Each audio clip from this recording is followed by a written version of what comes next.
সিঁড়ি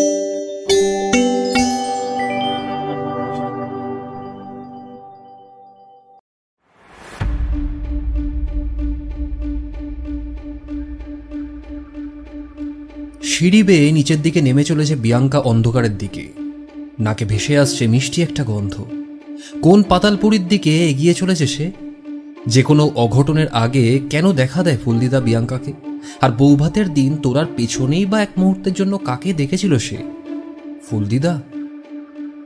তবে কি এটাও কোনো অঘটনের পূর্বাভাস? বং ভুতুরে ইউটিউব চ্যানেলের পক্ষ থেকে আজকের গল্প সুচিস্মিতা চক্রবর্তীর কলমে নকশিকাথা। লেখিকা সুচিস্মিতা চক্রবর্তীর জন্ম 1982 সালে পশ্চিম মেদিনীপুরের রেল শহর খড়গপুরে। পদার্থবিদ্যায় স্নাতকোত্তর পড়াশোনা হলেও সাহিত্যের প্রতি ভালোবাসার খাতিরে লেখালেখি জগতে তার আশা। 2022 সালে প্রথম প্রকাশিত হয় একদম ভিন্নধর্মী মনস্তাত্ত্বিক একক গল্প আধার মনোগহন।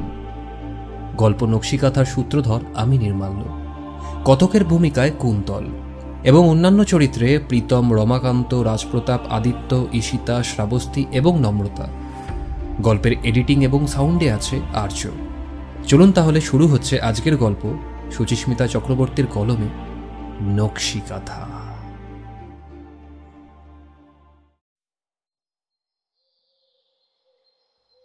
বেশ কিছুদিন হৈহট্টগোলের পর হঠাৎ করে বাড়িটা যেন নিঝুম শ্মশানপুরীতে পরিণত হয়েছে। শীত আসছে। অলস দুপুরে বিয়াঙ্কা একটা চাদরে ফুল তোলার চেষ্টা চালিয়ে যাচ্ছে, কিন্তু কিছুতেই মন বসাতে পারছে না। সব তো ভালোই ভালোই কেটে গেল, তবুও যেন মনের মধ্যে একটা কাঁটা খচখচ করেই চলেছে। বৌভাতের দিন তোরার পিছনে এক মুহূর্তের জন্য কাকে দেখল? ফুলদিদা। কিন্তু কেন? তবে কি এটা কোনো ঝড়ের পূর্বাভাস? লাহাবাড়িতে বিয়াঙ্কা প্রথম যেদিন বউ হয়ে এলো, সেই দিনটার কথা চেষ্টা করেও কেউ ভুলতে পারবে না। বাড়ির সকলের প্রিয় ফুলদিদা সেদিনই এই পৃথিবীর মায়া ত্যাগ করে পরপারে পাড়ি দিয়েছিলেন। কিন্তু সত্যিই কি তিনি পৃথিবীর মায়া, সর্বোপরি এই সংসারের মায়া ত্যাগ করতে পেরেছিলেন? বিয়াঙ্কার কেন যেন মনে হয় ফুলদিদা তার আশেপাশেই আছে। বৌভাতের দিন কতটুকুই বার সাক্ষাৎ হয়েছিল, তবুও বিয়াঙ্কার চিবুক ধরে চুমু খেয়ে বহু কষ্টে ঠোঁট দুটো নাড়িয়ে কানের কাছে এসে বলেছিলেন, সব কিছু বেঁধে রাখিস নাথ বউ, আলগা ছাড়লে সব শেষ। বলে নিজের 7 নড়ি হার বিয়াঙ্কার হাতে তুলে দিয়েছিলেন। ফুলদিদের অসুস্থতার কারণেই শ্বশুরমশাই তড়িঘড়ি প্রাঞ্জল আর বিয়াঙ্কার বিয়েটা সেরে ফেলতে চেয়েছিলেন, কিন্তু বৌভাতের রাত পেরোতে না পেরোতেই বাড়িতে শোকের পরিবেশ ছেয়ে এসেছিল। তাও এটাই রক্ষে, ফুলদিদা তার প্রিয় নাতির নাত বউকে তো দেখে যেতে পেরেছিল। বিয়াঙ্কার মনে হয় ফুলদিদা দেখে গেলেও ছেড়ে যেতে পারেননি পুরোপুরি। সেইভাবে কোনোদিন বিয়াঙ্কার ভয় না লাগলেও কোনো কিছু অঘটনের আগে ফুলদিদা বিয়াঙ্কাকে দেখা দিতেন। জন্মের প্রায় পরপরই বিয়াঙ্কার মা মারা যান। বাবা প্রাণতোষবাবুই বলতে গেলে একা হাতেই মেয়েকে মানুষ করেছেন। দূর সম্পর্কের এক পিসি মাঝে মাঝে এসেই থাকতো বটে, কিন্তু বিয়াঙ্কার শৈশব কেটেছে মা ছাড়াই। প্রাণতোষবাবু শেক্সপিয়ারের অন্ধ ভক্ত, তাই জন্যই বাঙালি বাড়ির মেয়ের নামও দিলেন ওর নাটকের চরিত্র থেকেই বিয়াঙ্কা। অপছন্দ হলেও কেউ বলার নেই। বিয়াঙ্কার অবশ্য তাতে কোনো আপত্তি ছিল না, কিন্তু বাবা যখন আদর করে বিনু বলে ডাকত, বিয়াঙ্কা সেটাই বেশি ভালো লাগত। মা না থাকার কারণে ছোট থেকেই একা একা থেকেই বিয়াঙ্কা অতিরিক্ত কল্পনা প্রবণ হয়ে উঠেছিল। যদিও প্রাণতোষবাবু মেয়ের এই কল্পনা প্রবণতাকে বিশেষ প্রশ্রয় দিতেন এবং বলতেন, আমার বিনুমা একদিন বড় আর্টিস্ট হবে। যদিও বিয়াঙ্কার আর্টিস্ট হওয়ার হয়ে ওঠেনি, কিন্তু হাতের যে কোনো কাজে সে ছিল বিশেষ পারদর্শী। কেউ কোনোদিন শিখিয়ে পড়িয়ে না দিলেও বিছানার চাদরে, পশমিনা শালে নিপুণ হাতে ফুটিয়ে তুলত ফুল পাতার বাহারি নকশা। এই হাতের কাজ দেখেই তো বিয়াঙ্কার শ্বশুর মশাই এক বাক্যে বিয়াঙ্কাকে এই লাহা বাড়ির বউ করে এনেছিলেন। বিয়াঙ্কার মা ছিল সূচিকর্মে পারদর্শী, আর সেই গুণই বিয়াঙ্কাও পেয়েছিল। বিয়ের পরপর শাশুড়ি মা বিয়াঙ্কাকে কিছুই করতে দিতেন না। নতুন বউ আগুনের ধোঁয়ার কালিতে রং পুড়ে যাবে, সেই জন্যই নিজেই সবকিছু করতেন। তাতে অবশ্য বিয়াঙ্কার ভালোই হতো। সত্যি বলতে রান্নাবান্না সেরকম কিছুই জানত না সে। ঘরে বসে নকশিকাথায় ফুল তুলত, ফুটিয়ে তুলত রামায়ণ মহাভারতের উপাখ্যান। এমনই এক অলস দুপুরে প্রাঞ্জল তখন অফিসে, শ্বশুর মশাই ভাত ঘুমে আচ্ছন্ন। শাশুড়ি মা পানির বাটা পেতে অন্দরমহলের সহায়িকাদের সাথে হালকা ঠাট্টা মশকরায় মত্ত। তাদের হাসির আওয়াজ মাঝে মাঝেই কানে আসছিল। বিয়াঙ্কা সবেমাত্র সূচের 2 ফোঁড় দিয়েছে। হঠাৎ মনে হলো কাঠের আলমারির ঠিক পিছন দিকে কেউ যেন উঁকি দিচ্ছে। বিয়াঙ্কা চোখ তুলে চকিতে বলে উঠল, কে ওখানে? কোনো সাড়া শব্দ নেই। সে আবারও নিজের কাজে মন দিল। মিনিট 2-3 পর আবারও যেন মনে হলো ওই আলমারির পিছন থেকে কেউ যেন এক দৃষ্টে তাকিয়ে আছে। চোখ তুলে এবারও কাউকে দেখতে না পেয়ে হাতের কাপড়টা বিছানায় নামিয়ে রেখে বিছানা থেকে নেমে পা টিপে টিপে আলমারির পিছনটায় গিয়ে উঁকি দিল সে। প্রথমে ভেবেছিল রান্নামাসি রমার ছোট্ট ছেলেটা দুষ্টুমি করে বোধহয় আলমারির পিছনে গিয়ে লুকিয়েছে, কিন্তু না, আলমারির পিছনে তো ঘুটঘুটে অন্ধকার। ঘরের আলো কোনো মতেই সেখানে পৌঁছয় না। বিয়াঙ্কার মনে হলো এই অন্ধকারের অদ্ভুত এক মাদকতা আছে। আলমারির ওই আধার যেন বিয়াঙ্কাকে 2 হাত বাড়িয়ে ডাকছে। চোখের পলক না ফেলে বিয়াঙ্কা ওই আধারের হাতছানিতে এক পা করে এগিয়ে চলল। মনে হচ্ছে যেন স্যাঁতস্যাঁতে কতগুলো সিঁড়ির ধাপ ক্রমশ নিচে নেমে চলেছে। কি আছে এই পাতালপুরীতে? মন্ত্রমুগ্ধের মতো এগিয়ে চলেছে বিয়াঙ্কা। নাকে একটা হালকা মিষ্টি গন্ধ ভেসে আসছে। এই গন্ধটা বিয়াঙ্কার খুব চেনা। ছোটবেলায় যখন মায়ের ঘরটায় ঘুরঘুর করত, তখন এই গন্ধটা বাতাসে ভেসে বেড়াত। বাবাকে বললেই সে বলতেন, মা তো তোর আশেপাশেই আছে সোনা। কতগুলো ধাপ নেমে এসেছে বিয়াঙ্কার কোনো খেয়াল নেই। হঠাৎই মনে হলো ফুলদিদা যেন সিঁড়ির বেশ খানিকটা নিচের ধাপে কুঁজো হয়ে দাঁড়িয়ে আছে, আর পাশেই তার মা। দুজনেই হাত নেড়ে নেড়ে বিয়াঙ্কাকে বলছে, চলে যা, চলে যা, আর নামিস না বিনু, আর নামিস না।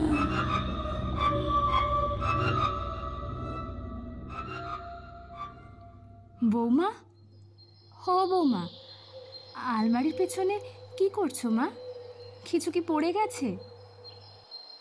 সত্যি তো, এইভাবে আলমারির পিছনেও ঢুকলো কিভাবে? বিয়াঙ্কা খুব অপ্রস্তুত হয়ে পড়ল। না মা, আসলে মনে হলো যেন। বলতে গিয়েও সামলে নিল সে।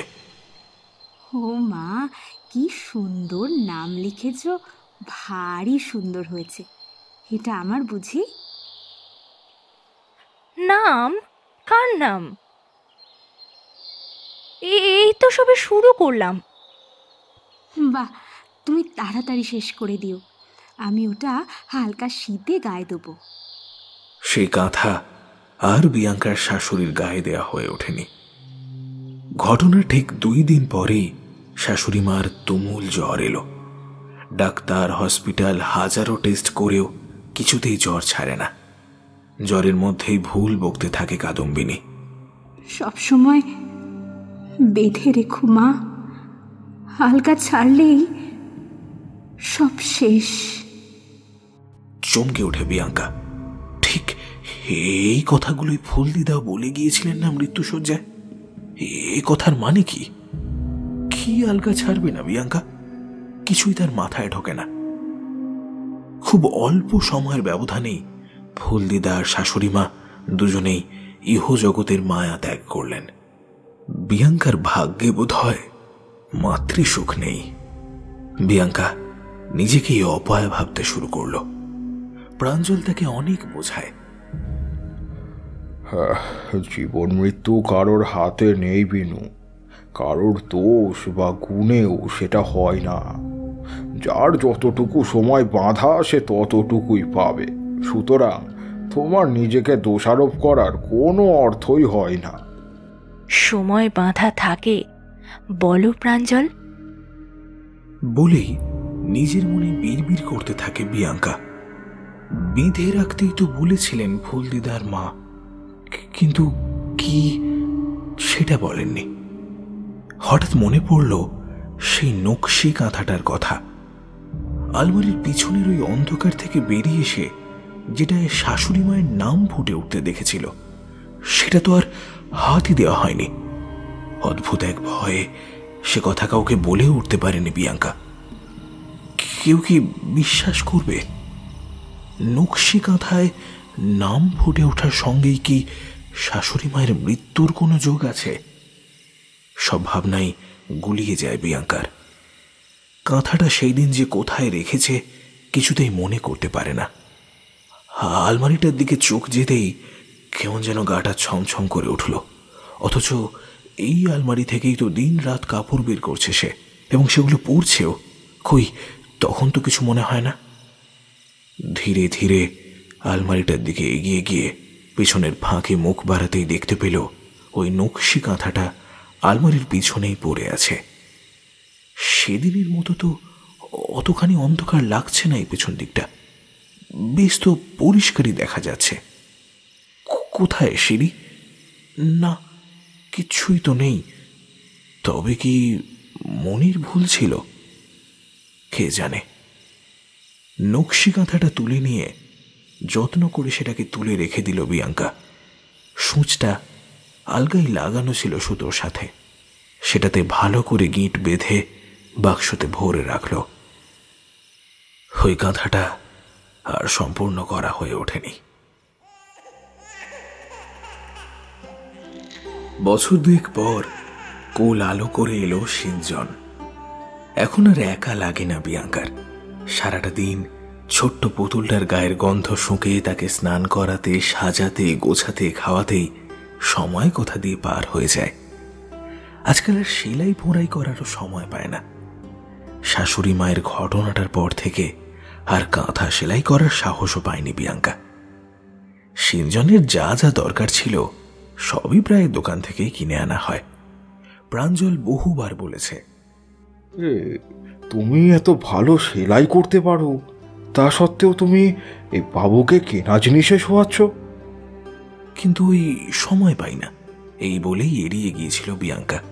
তবু আসল কথা বা ভেতরের ভয়টার কথা প্রাঞ্জলকে বলে উঠতে পারেনি। দেখতে দেখতে 3টে বছর পার হয়ে গেল। ছোট্ট সিঞ্জন স্কুলে যাওয়া শুরু করেছে। দুপুরগুলোয় আবারও একা বিয়াঙ্কা। বহুদিন পর একটা চাদর নিয়ে কাশ্মীরি নকশায় ফুল তুলতে শুরু করলো বিয়াঙ্কা। বিকেলে সিঞ্জন ফিরে এলে ওর সাথেই বাগানে গিয়ে খেলা করে প্রজাপতি ধরে আর দোলনায় দোলে। চাদরটা প্রায় শেষই হয়ে এসেছে, আর 2টো দুপুর বসলেই শেষ হয়ে যাবে। সেলাই করলে মনটাও বেশ ভালো থাকে। ধীরে ধীরে মন থেকে ভয়টাও কেটে এসেছে। সেদিনের পর থেকে তেমন কোনো অঘটন এখনো পর্যন্ত ঘটেনি। চাদরটা শেষ করেই একটা সুন্দর সোয়েটার শুরু করবে বলে ঠিক করে রেখেছে বিয়াঙ্কা। কয়েকদিন ধরেই শরীরটা ঠিক জুৎসই লাগছে না। মাঝে মাঝেই মাথাটা ঘুরে ঘুরে উঠছে। এদিকে তার মধ্যেই সিঞ্জনের দস্যিপনা দিন দিন বেড়েই চলেছে। প্রাঞ্জলকে ব্যাপারগুলো বলতে সঙ্গে সঙ্গে সে ডাক্তার দেখায়। ডাক্তার সমস্ত কিছু দেখে শুনে খুশির খবরই দেন, বিয়াঙ্কা দ্বিতীয়বার মা হতে চলেছে। লাহা বাড়িতে আনন্দের বন্যা বয়ে যায়। এবার আর বাজারের জিনিস নয়, দুপুর বেলায় বিয়াঙ্কা নিজের হাতেই ছোট্ট ছোট্ট সোয়েটার, মোজা, টুপি সমস্তই বুনতে থাকে। একের পর এক নকশি কাঁথায় ঘর ভরে ওঠে। ছোট ছোট জিনিসগুলোর গন্ধে অনাগত এক স্বপ্নের মায়াজাল বুনতে থাকে বিয়াঙ্কা। নিজের ভেতর থেকেও যেন একটা মা মা গন্ধ উথলে ওঠে, অনেকটা সেই আগে পাওয়া গন্ধের মতো না? চমকে ওঠে বিয়াঙ্কা। না না, খুশির সময় ওসব কথা মনেও আনতে নেই। সিঞ্জনকে ডেকে বিয়াঙ্কা বলে, তোর কি চাই বাবু, ভাই না বোন? আমার একটা ছোট্ট ডল চাই, একটা বনু চাই আমার। মিষ্টি হেসে বিয়াঙ্কা বলে, তাই হবে। আর কত কাঁটা কমবে মামা এই সব বনুর? এই কাঁটাটা আমার।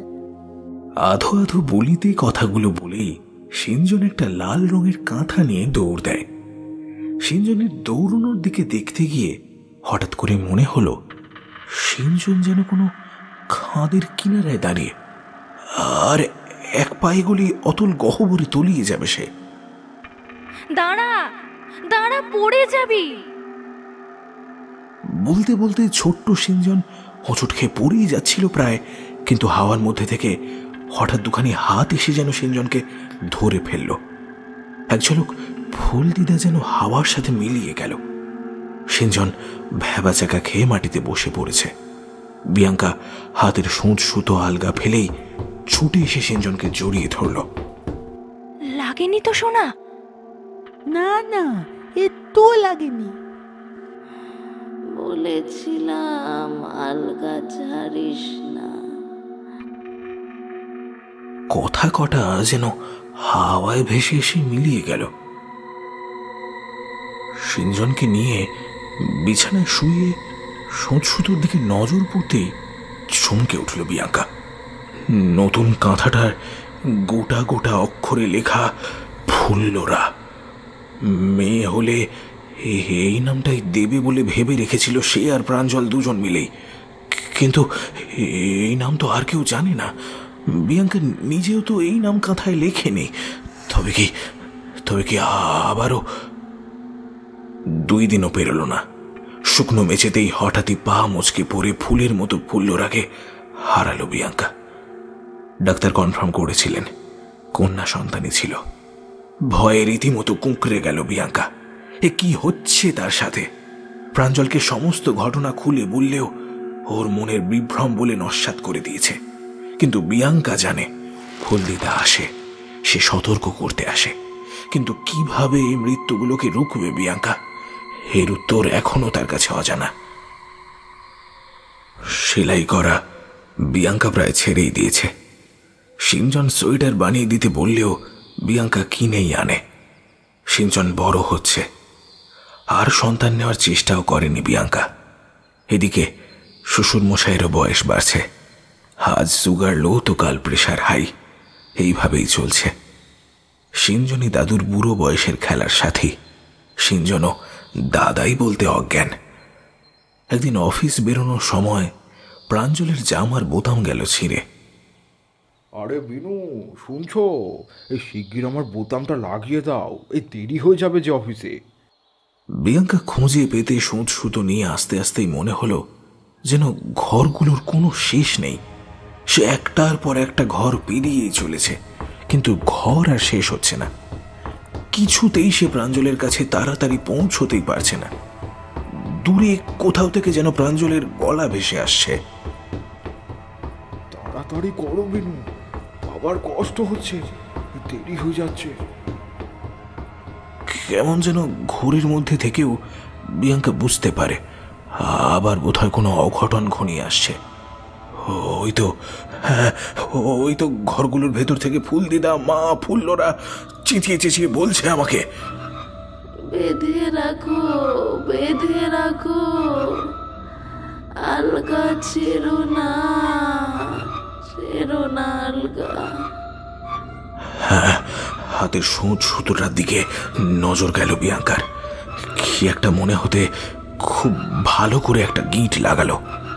সঙ্গে সঙ্গেই যেন সে আগের অবস্থায় ঘরের ভিতরে ফিরে এলো। প্রাঞ্জল দুই কাঁধ ধরে ওকে একটা নাড়া দিয়ে বলল, সুতো আর লাগবে না, যাও ঝট করে এক গ্লাস জল নিয়ে এসো, বাবা এখন ঠিক আছে। বিয়াঙ্কা যন্ত্রচালিত পুতুলের মতো রান্নাঘর থেকে নিমেষের মধ্যে জল এনে দিল। কি হলো বিনু, এই ভয় পেয়েছো নাকি? এই বাবা তো এখন বিপদমুক্ত। আমি বেঁধে দিতেই সব ঠিক হয়ে গেল জানো। কি বেঁধে দিলে? কেন, সূচ সুতোটা। সূচ সুতো? সে আবার কি? হ্যাঁ গো, ফুলদিদা, মা সবাই তো বলল আলগা না ছাড়তে। যতবারই অঘটনগুলো ঘটেছে প্রতিবারই আমার হাতে সূচ সুতো ছিল, আর প্রতিবারই ফুলদিদা আমায় সাবধান করেছে, বেঁধে রাখতে বলেছে। আমি বুঝতে পারিনি জানো। আজ ওই সূচ সুতোটায় কোষে গিঁট লাগাতেই বাবা ঠিক হয়ে গেলেন। কি আজে বাজে বলছো বিনু? আমি সত্যি বলছি প্রাঞ্জল। একটা মাইল্ড অ্যাটাক, অল্পের উপর দিয়ে ঝাড়টা গেছে। বিকেলে ডাক্তার দেখিয়ে আসার পর শ্বশুরমশাই জিজ্ঞেস করলেন, বৌমা, তুমি সকালে সুতো নিয়ে কি একটা বলছিলে বলো তো? ও কিছু না বাবা। না না, বলোই না, জানার দরকার আছে। এই সুতোর কি কম বৃত্তান্ত আছে আমাদের পরিবারে? তাই নাকি? বিয়াঙ্কা সেই বিয়ে হয়ে আসার দিন ফুলদিদার সাবধান বাণী থেকে শুরু করে আলমারির পিছনের অন্ধকার সিঁড়ি, শাশুড়িমার নাম লেখা কাঁথা, ফুল্লরার না আসা এবং সেদিনের ঘটনা, এক এক করে সব ঘটনাগুলোই শ্বশুরমশাইকে সবিস্তারে বর্ণনা করল। সব শুনে বৃদ্ধ দেবেশ লাহা চুপ করে খানিক্ষণ বসে রইলেন। তারপর ধীরে ধীরে মুখ খুলে যে ঘটনার কথা বললেন তা বিভীষিকা বললেও বোধহয় কম বলা হয়। দেবেশবাবুর বাবারা ছিলেন 3 ভাই। দেবেশবাবুর বাবা সব থেকে বড় এবং তার পরের ভাই হিসেব মতো মেজ হওয়া উচিত, কিন্তু জ্যাঠ তুতো খুড়তুতো মিলিয়ে মেজ হয়ে গেল ফুল কাকা, এবং ওর স্ত্রী হলেন দেবেশের ফুল কাকি বা প্রাঞ্জলের ফুলদিদা। ফুলকাকা কম বয়স থেকেই ছিলেন বেপরোয়া, বেহিসেবি। ফুলকাকি সুন্দর সেলাই করত বলে প্রথম বিবাহ বার্ষিকীতে ফুলকাকা ওকে বিভিন্ন ধরনের সূচের একটা কালেকশন উপহার দিয়েছিলেন। উপহার নিতে গিয়ে অসাবধানবশত কোনো প্রকারে সেটা ফুলকাকির হাত থেকে পড়ে ছিটিয়ে যায়। উপস্থিত এক ঘর নিমন্ত্রিত অতিথিদের সামনেই কাকা কাকিকে যাচ্ছে তাই ভাবে অপমান করেন। ফুলকাকার এই বদমেজাজি স্বভাবের জন্যই ফুলকাকি ওকে কিছুতেই সহ্য করতে পারত না। কিন্তু ছোট কাকা এবং ফুলকাকি সমবয়সী হওয়ায় তাদের মধ্যে বেশ একটা সখ্য গড়ে উঠেছিল। এর থেকেই ধীরে ধীরে সংসারে সন্দেহের বীজ বপন করা শুরু হয়। বাড়তে থাকলো অশান্তি। ছোট ছোট কারণেও ফুলকাকিকে মারধর একটা নিত্য নৈমিত্তিক ব্যাপারে পরিণত হলো। জানো বৌমা, ফুলকাকিও ঠিক তোমার মতো সারা দুপুর বসে সেলাই ফোড়াইয়ের কাজ করত। কি সুন্দর সুন্দর সব নকশি কাঁথা, চাদর, রুমাল বানিয়ে দিত আমাদের, কিন্তু মনে এক ফোঁটাও শান্তি ছিল না। ফুলকাকা মিছিমিছি ছোট কাকাকে নিয়ে কাকিকে সন্দেহ করত। ছোট কাকা এখন কোথায় বাবা? সে আর নেই। মানে মারা গেছেন? মারা গেছেন না মেরে ফেলা হয়েছে তার আজও অজানা। কি বলছেন বাবা? আঁতকে ওঠে বিয়াঙ্কা। কিছুটা সময় নিয়ে দেবেশবাবু আবার বলতে থাকেন, ফুলকাকি একবার একটা লাল রঙের রুমালে ছোট কাকার নাম সুন্দর নকশা করে ছোট কাকাকে উপহার দিয়েছিল। সেইটা কোনোভাবে গিয়ে পড়ে ফুল কাকার হাতে। সন্দেহের বীজ যেখানে পোতা সেখানে এই জল অনুঘটকের কাজ করল। সেই সন্দেহের বীজ ডালপাতা ছড়িয়ে মহিরুহে পরিণত হলো এবং ফলস্বরূপ শুরু হলো অকথ্য অত্যাচার। মারধর? শুধুই মারধর তো একরকম। আমি তখন খুব ছোট, শুনেছিলাম ফুলকাকি সে সময় সন্তান সম্ভবা ছিল। এই অবস্থায় ফুলকাকা কাকিরই কাঁথা সেলাইয়ের বড় সূচ দিয়ে অহরহ আঘাত হেনেছিল কাকির উদরে। বিয়াঙ্কা আঁতকে উঠে কান চেপে ধরল। উফ মাগো। ফুলকাকার সন্দেহ ছিল ওই সন্তান ছোট কাকার। সন্দেহ কেন, দৃঢ় বিশ্বাসী ছিল বলা ভালো। তারপর থেকে ফুলকাকি সেলাই ছেড়ে দিয়ে সব সূচ ভালো করে সুতো দিয়ে গিট বেঁধে কোথাও ফেলে দিয়েছিল। ফুলকাকির সেই সন্তান আর পৃথিবীর আলো দেখেনি, পেটের মধ্যেই মারা যায়। দুঃখে অপমানে ছোট কাকা ঘর ছাড়ে। কিছুদিন পর ছোট কাকার রক্তাক্ত দেহ পাওয়া যায় রেল লাইনের ধারে। পুলিশ তদন্ত করে দুর্ঘটনা বললেও আমাদের বিশ্বাস ছিল ছোট কাকাকে নিশ্চিত হত্যা করা হয়েছিল। বাবা ফুল কাকাকে বাড়ি ত্যাগ করতে বলেন। চেষ্টা করেও ফুল কাকার কোনো শাস্তি হয়নি। পুলিশের সাথে ভালো যোগাযোগ ছিল তার। আর ফুল কাকিও সে সময় দুঃখে পাথর হয়ে গিয়েছিল। কাকার বিরুদ্ধে কোনো বয়ানই দিল না। ফুল দাদু এখনো কি? না, আর বেঁচে নেই। শুনেছি বাড়ি ছেড়ে গিয়ে কোনো এক বাজে মহিলার পাল্লায় পড়েছিলেন। বছর কয়েক পর কর্কট রোগে আক্রান্ত হয়ে প্রায় বিনা চিকিৎসায় মারা যান। বেশ হয়েছে। না মানে পাপের ঘোড়া পূর্ণ হয়ে গিয়েছিল বৌমা। চরম শাস্তি উপরওয়ালাই দিয়েছেন। তবে অভিশাপ রয়ে গেছে, ওই সুতো পিছু ছাড়েনি। মানে? ফুলকাকার মৃত্যু সংবাদ পাওয়ার পর থেকে ফুলকাকির মধ্যে কিছু মানসিক বিকৃতির লক্ষণ প্রকাশ পায়। ফুলকাকি যখন তখন সারা ঘরে ছড়িয়ে ছিটিয়ে নাকি সুতো দেখতে পেত। সূচগুলোকে ভালো করে বেঁধে রাখতে বলতো। পেটের যন্ত্রণায় কাতরাতো মাঝে মাঝেই। মনের উপর খুব চাপ পড়েছিল। সে তো অবশ্যই। ওই রকম ভাবে সন্তান হারানো। আমাকে ভীষণ ভালোবাসতো কাকি। আর পাপান হওয়ার পর তো আর কথাই নেই। সারা দিন ওকে নিয়ে পড়ে থাকতো। বলতে গেলে একরকম আগলে রাখতো। কাকির সবসময় মনে হতো যেন কোনো এক কালো ছায়া এই বাড়িতে ঘিরে রেখেছে। ফুলদিদার উপর দিয়ে তো ঝড় বয়ে গিয়েছিল বাবা। এটুকু বিকৃতি বা আতঙ্ক তো আসতেই পারে, কিন্তু আমি সুতো হাতে নিলেই ফুলদিদা দেখা দিচ্ছেন আর একটা না একটা অঘটন ঘটছে। এটা কেন বাবা? কি জানি, হয়তো কাকি তোমার মাধ্যমে কিছু বলতে চাইছেন। সূচ নিয়ে ফুলদিদার মনে যে একটা আতঙ্ক তৈরি হয়েছিল তা বেশ বুঝতে পারছি। আচ্ছা বাবা, ফুলদিদার ওই সূচের বান্ডিলটা বা সেলাইয়ের বাক্স পাওয়া গেছিল?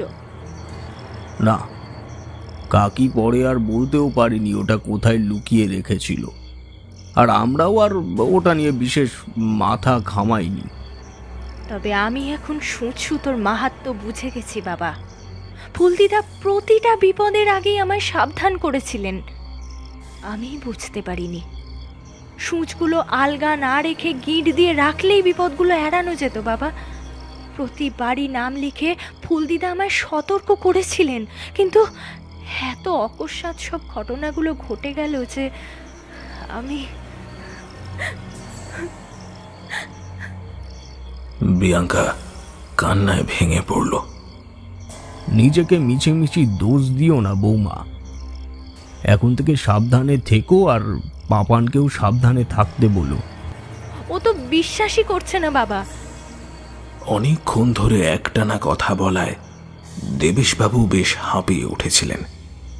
দীর্ঘ নিঃশ্বাস ফেলে আরাম কেদারাটায় গা এলিয়ে ধীরে ধীরে চোখ বুজলেন। কখন কি ঘটে এই ভয় থাকলেও সমস্ত ঘটনা শ্বশুরের কাছ থেকে জানার পর এখন মনে অনেকটা সাহস এসেছে। বিয়াঙ্কা সেলাই করে বটে, কিন্তু এখন আর সুঁচ সুতো কখনোই আলগা ফেলে রাখে না। সব সময় ভালো করে গিঁট দিয়ে বাক্সে ভরে তবেই ওঠে। তবে কাঠের মস্ত আলমারিটার পিছনটায় মাঝে মাঝে যেন মনে হয় কিছু একটা নড়ে উঠল। কখনো মনে হয় ওই আলমারির আড়াল থেকে কেউ যেন বিয়াঙ্কার উপর নজর রাখছে। তবে ভয় লাগে না, বিয়াঙ্কা জানে যেই হোক সে তার ক্ষতি করবে না। বেশ কিছু বছর নির্বিঘ্নে কেটেছে। সিঞ্জন ধীরে ধীরে স্কুল পেরিয়ে কলেজ, তারপর চাকরি, আর এখন বিয়ে।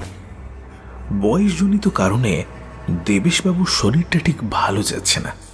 নাত বউ দেখে যেতে পারলে মনে শান্তি। তাই প্রাঞ্জল আর বিয়াঙ্কা বেশ কম বয়সে সিঞ্জনের বিয়েটা দিয়ে দিলেন। এখন ওর মাত্র 26। অল্প আপত্তি থাকলেও দাদাইয়ের কথা ভেবে দেরি করল না সে। আর পাত্রী যেখানে নিজের পছন্দের সেখানে আর চিন্তা কি। সেই কলেজের সময় থেকেই তোরাকে সকলে চেনে। ও যে এবাড়ির বউ হয়ে আসবে তাও পূর্ব নির্ধারিত। তাই দুই বাড়ির সম্মতিতেই ভালোই ভালোই সমস্ত অনুষ্ঠানটাই মিটে গেল। এতদিন বাড়িটা আত্মীয় পরিজনে ভরপুর ছিল।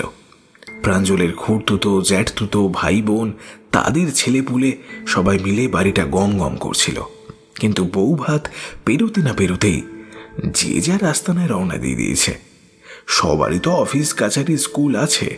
এত আনন্দময় পরিবেশ কিছু সময়ের পরই সবাই চলে যেতেই কেমন যেন সব ঠান্ডা পড়ে গেছে। দিরাগমন থেকে ফিরে তোরা যেন কেমন চুপচাপ হয়ে গেছে। আর সিঞ্জনও ভালো করে কথা বলছে না। তোরাকে অনেক করে জিজ্ঞেস করায় শুধু বলেছে, বিয়ের পর সিঞ্জন সন্দেহবাতিক হয়ে পড়েছে মামুনি।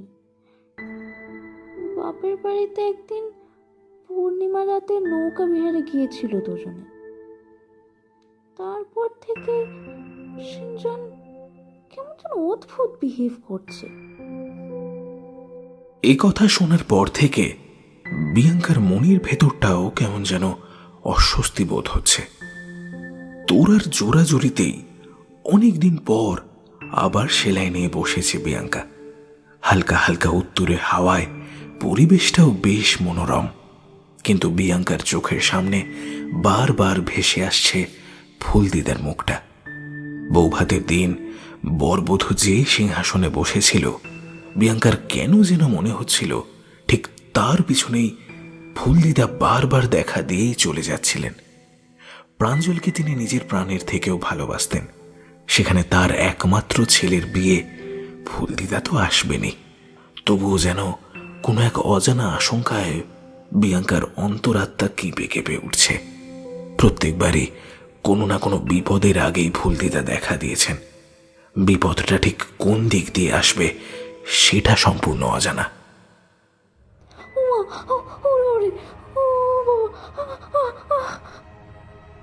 হঠাৎ একটা আকস্মিক চিৎকারে সমস্ত চিন্তার জাল ছিঁড়ে বাস্তবে ফিরে এলো বিয়াঙ্কা। এ তো তোড়ার গলা। কি আবার বিপদ হলো কে জানে। দৌড়ে যেতে গিয়েও থমকে গেল সে। হাতের সূঁচটায় ভালো করে গিঁট বেঁধে চাদরের এক কোনায় আটকে তারপরে পা বাড়ালো। তোরার ঘরে ঢুকে দেখে সে এক হুলস্থুল কাণ্ড। বাথরুমে যেতে গিয়ে তোরা দেবী আরশোলা দেখে অমন চিৎকার করে আপাতত খাটের উপর উঠে ব্রেক ডান্স করছেন। তোরার অবস্থা দেখে বিয়াঙ্কা হেসে লুটোপুটি। আমাদেরকে খুব হাসি পাচ্ছে না মামুনি? দাঁড়াও, তোমাকেও আমি একদিন ভয় দেখাবো। আমার কিছুতেই ভয় নেই। তুই কিসে ভয় দেখাবি? হাসতে হাসতেই বলে বিয়াঙ্কা। কেন ভূতের ভয় দেখাবো? ভূতে তো সবাই ভয় পায়। আমাকে ভয় পরে দেখাস। আপাতত তুই নেমে আয়। সন্ধ্যায় ভোম্বলরা আসার কথা। চল রান্নাঘরে আমায় হেল্প করবি। গরম গরম সিঙ্গারা ভেজে দেবো ওদের। এখন দুজনে মিলে খোলাগুলো গড়িয়ে রাখি চল। তোরা মুখ কাঁচুমাচু করে নেমে গুটি গুটি পায়ে বিয়াঙ্কার সাথে রান্নাঘরের দিকে এগোলো। ভোম্বল হলো সিঞ্জনের দূর সম্পর্কের খুড়তুতো ভাই। ওদের বাড়ি সেনজনদের কাছাকাছি, কিন্তু ভম্বুল বিদেশে থাকায় বিয়ের সময় আসতে পারেনি। এখন কিছুদিনের জন্য দেশে ফিরতেই বিয়াঙ্কা ওদের এই বাড়িতে ডেকেছে। সন্ধ্যায় লাহা বাড়িতে বেশ একটা ছোটখাটো আনন্দের আসর বসতে চলেছে, যার মধ্যমণি নতুন বউ তোরা এবং ওদিকে বিদেশ ফেরত ভম্বল। ভম্বল সেনজন আর তোরারই বয়সী। ভম্বল নামটা কেউ বললেই তোরা ফিকি করে হেসে ফেলে, যদিও নামের সাথে ভম্বলের কোনো মিলই নেই। লম্বা দোহারা গরমে বিদেশের জল হাওয়া পড়ায় চাকচিক্য বেড়েছে বই কমেনি। বিয়াঙ্কা ভম্বলের মাকে বলে, দিদি, আমার কাজ তো মিটে গেল। দেশে যখন ফিরেছে, এবার ভম্বলকেও ধরে একখান বিয়ে দিয়েই দাও। সেই ছোটবেলাকার গোলুমলু ভম্বল আমাদের এখন কেমন স্মার্ট হয়ে গেছে বলো তো। কপট রাগের স্বরেই ভম্বল বলে, কাকিমণি, আমি স্মার্টই ছিলাম, সিনজনটা ক্যাবলা ছিল বরাবর। এই, আমার বরকে একদম ক্যাবলা বলবে না। ও সরি, তাই তো ঠিক কথা। ক্যাবলা হলে কি আর তোমার মতো মাছ বড়শিতে গাঁথতে পারে? তোরা খুশি পাকিয়ে ভম্বলের দিকে তেড়ে যায়। সবাই হো হো করে হেসে ওঠে। বিয়ের আগে থেকেই যদিও দুজনে দুজনকেই চিনে, তাও এখন সদ্য হওয়া দেওর বৌদি সম্পর্কের খুনসুটির মজাটাই আলাদা। সিনজন কিন্তু ওদের এই নিখাত বন্ধুত্বটা এতদিন বেশ উপভোগী করত, কিন্তু আজ যেন চোখে মুখে একরাশ বিরক্তি। হঠাৎ করে সবার মধ্যে সিনজন তোরাকে ধমক দিয়ে উঠল। কি ছেলে মানুষই হচ্ছে তোরা? যাও সবার জন্য চা নিয়ে এসো। তোরার মুখটা শুকিয়ে যায়। আমি কি করলাম সিনজন? আহ বাবু, দুজনে একটু মজাই তো করছে, তুই এত রেগে যাচ্ছিস কেন? সিনজনের চোখ দুটোতে যেন আগুন জ্বলে উঠল। মজা নয়, অসভ্যতা করছে। বলেই সে ঘর ছেড়ে দপাদপ করে বেরিয়ে গেল। সবাই হাঁ করে সিনজনের চলে যাওয়ার দিকে স্থির দৃষ্টিতে তাকিয়ে থাকল। এই কোন সিনজনকে তারা দেখছে? তোরা চোখের জল লোকোতে চা বানানোর অছিলায় রান্নাঘরের দিকেই রওনা দিল। কেউ মুখে আর রাগ কাটছে না। প্রাঞ্জল আর বিয়াঙ্কা তাদের ছেলের ব্যবহারের লজ্জায় ধুলোয় মিশে যাচ্ছে। এমন সময় হঠাৎ তোরার ব্যথাতুর গলার আওয়াজে সবাই রান্নাঘরের দিকে ছুটে যায়। গিয়ে দেখে রান্নাঘরের মেঝে লাল রক্তে ভেসে যাচ্ছে। তোরার পায়ে বড় বড় সূঁচ ফুটে রয়েছে। ও ব্যথায় মেঝেতেই বসে পড়েছে। পুরো রান্নাঘরের মেঝে জুড়ে কেউ যেন অসংখ্য ছোট বড় সূঁচ বিছিয়ে দিয়েছে। প্রাঞ্জল চিৎকার করে ওঠে, এত সূঁচ এলো কোথা থেকে? বিয়াঙ্কা দেখে শুধু মেঝেতেই নয়, রান্নাঘরের ছাদ থেকে বৃষ্টির মতো ঝরে পড়ছে অসংখ্য অসংখ্য সূঁচ। সেগুলো এক এক করে গেঁথে যাচ্ছে তোরার চোখে, মাথায়, মুখে, বুকে, সর্বত্র। তোরা যন্ত্রণায় ছটফট করে করে উঠছে। দূর থেকে সিনজন যেন বলছে, ঠিক হয়েছে, বেশ্যা মেয়ে মানুষের এমনই হওয়া উচিত। মর মর। আর শুনতে পারে না বিয়াঙ্কা, মাথা ঘুরে ওখানেই পড়ে যায়। চেতনা হারানোর আগে মনে হয় যেন ফুলদিদাই সব সূঁচগুলো একত্রে গুছিয়ে বেঁধে ওই আলমারির ভেতর ফেলে দিচ্ছে। ডাক্তার বাড়িতে এসে তোরার পায়ে ড্রেসিং করে দিয়েছে। বিয়াঙ্কারও জ্ঞান ফিরে এসেছে। জ্ঞান ফিরতেই বিয়াঙ্কা তোরার খোঁজ নিতে ব্যস্ত হয়ে পড়ে। তোরা কেমন আছে প্রাঞ্জল? আর সিনজন, ও কোথায়? তোরা ঠিক আছে বিনু, ডাক্তার পায়ে ড্রেসিং করে দিয়েছেন আর মেডিসিনও দিয়ে দিয়েছেন। সিনজন কেমন যেন অস্বাভাবিক বিহেভ করছে। একটিবারের জন্যও তোরার কাছে যায়নি, এমনকি এখানেও আসেনি। সেই থেকে নিচের স্টাডিতে গোঁচ হয়ে বসে রয়েছে। আর সূঁচগুলো? কি অদ্ভুত ব্যাপার বিনু, তুমি অজ্ঞান হয়ে যেতে আমরা তো তোমাকে নিয়ে ব্যস্ত হয়ে পড়লাম। ভোম্বলি তোমায় পাঁজা কোলা এনে ঘরে শুয়ে দিল। তারপর একটু পরে রান্নাঘরে গিয়ে দেখি সব যেমনকার তেমন, কোথাও সূঁচ, কোথাও রক্ত। তবে তোরার পা দুটো কিন্তু ক্ষত বিক্ষত। কি করে অত সূঁচ এলো তোরার পায়ে ফুটলই বা কি করে, তারপর কোথায় অদৃশ্য হয়ে গেল কিছুই বুঝলাম না। সব কেমন যেন ভুতুড়ে ব্যাপার হয়ে গেল। ভুতুড়ে নয় গো, পাপ আর অভিশাপ। পাপ? কিসের? অভিশাপই বা কার? কি সব বলছো তুমি, বলো তো? ও তুমি বুঝবেও না, বিশ্বাসও করবে না। আমাকেই যা করার করতে হবে। বলি খাট থেকে নেমে তোরার ঘরের দিকে গেল বিয়াঙ্কা। আরে কি করো কি? ডাক্তার তোমায় বিশ্রাম নিতে বলেছেন যে। তোরার পায়ে মলম লাগাতে লাগাতে ফুলদিদা, ফুলদাদু, ছোট দাদু আর নিজের সমস্ত অভিজ্ঞতার গল্প শোনায় বিয়াঙ্কা। তোরাকে শক্ত হতে বলে। সিনজনকে যে ফুলদাদু সম্পূর্ণ আবিষ্ট করে নিয়েছে সেটা বোঝাই যাচ্ছে। সেই জন্যই ফুলদিদার ছোট দাদুর সম্পর্কের মতোই তোরা আর ভোম্বলের বন্ধুত্বকেও ও বিষ নজরে দেখছে। এখন ওদের দুজনের কাজ হলো ফুলদিদার সেই সূচের বাক্স, পুঁটুলি যাই থাক সেটা খুঁজে বের করে ধ্বংস করা, না হলে এ অভিশাপ যাওয়ার নয়। বিয়াঙ্কার দৃঢ় বিশ্বাস সেই জিনিসটা তার ঘরের ওই আলমারিটার আশেপাশেই কোথাও রয়েছে, কারণ ফুলদিদাকে সূঁচগুলো সে ওখানেই রাখতে দেখেছে। তোরা কিন্তু বুদ্ধিমতী মেয়ে। বিয়াঙ্কার সব কথা শুনে সে বলে, ওই আলমারিটা তো তোমার নয় মা, ওটা তো তোমার বিয়ের আগে থেকে ওখানে আছে, তাই না? হ্যাঁ, ওটা ফুলদিদার। উনি মারা যাওয়ার পর ওটা আমিই ব্যবহার করতাম, তবে ওটাতে সিনজনের জিনিসই বেশি রাখতাম। তবে ওটাতেই থাকবে মা, চলো এবার খুঁজি। তুই এই অবস্থায়? না থাক, চলো না, আমার কিচ্ছু হবে না। সত্যি সত্যি ওই আলমারির চূড়া কুঠুরি থেকে লাল মখমলের কাপড়ে জড়ানো মস্ত এক সূঁচের পুটুলির হদিশ পাওয়া গেল। কত রকমের বাহারি সূঁচ তাতে। সোনামুখী সূঁচ থেকে কাঁথা সেলাইয়ের মোটা সূঁচ, আসন বানানো সূঁচ, আরো কত কি।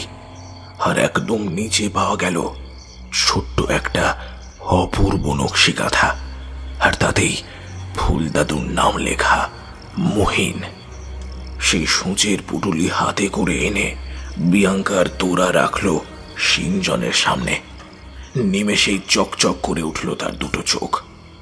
এই চোখেই ফুলদাদুর মতোই ঘনিয়ে আসছিল সন্দেহের বীজ তোরা আর ভোম্বলকে নিয়ে।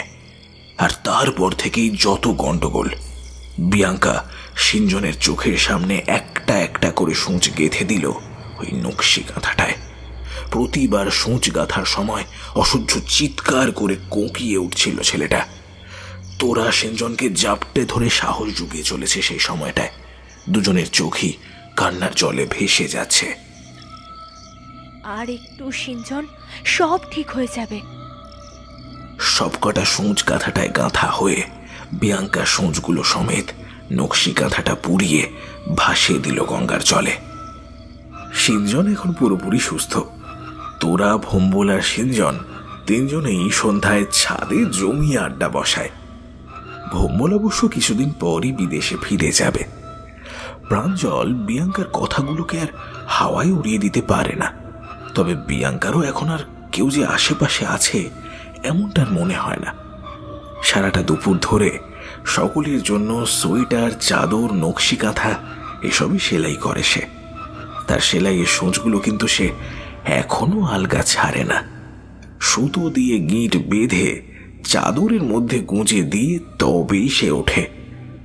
বিয়াঙ্কা এখনো বিশ্বাস করে যে বেঁধে রাখতে হয়, আলগা ছাড়লেই সব শেষ।